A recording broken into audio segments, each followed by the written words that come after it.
Annonce ce communiqué avant de poursuivre cette édition du journal. La Direction générale des impôts informe toutes les personnes physiques rémunérées par un tierce de droit public ou de droit privé que conformément aux dispositions de l'article 22 TER de l'ordonnance loi numéro 69/009 du 10 février 1969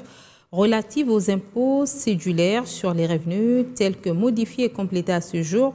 et ces mesures d'application, elles sont tenues de souscrire au plus tard le 30 mars auprès des centres d'impôts synthétiques de l'administration fiscale du lieu de leur résidence une déclaration récapitulative annuelle de l'impôt professionnel sur les rémunérations IPR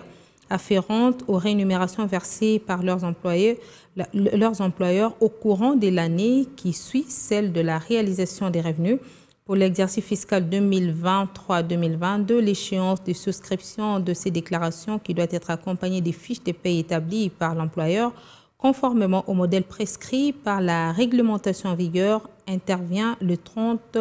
mars 2023. Aussi, l'administration fiscale invite-t-elle toutes les personnes physiques concernées par cette obligation à retirer le formulaire de déclaration auprès des centres d'impôts synthétiques du lieu de leur résidence ou à les télécharger à partir du site web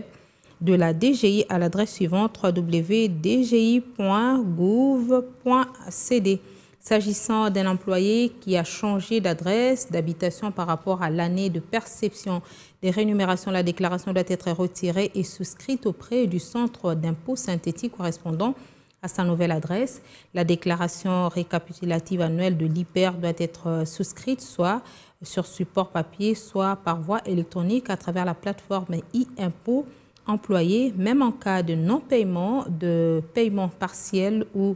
de retard de paiement des rémunérations. En cas de non-respect de cette obligation, il sera appliqué à l'employé défaillant une amende conformément à la législation fiscale en vigueur. Les communiqués signés Kabois, Kaloum et Henri Maurice, directeur général adjoint.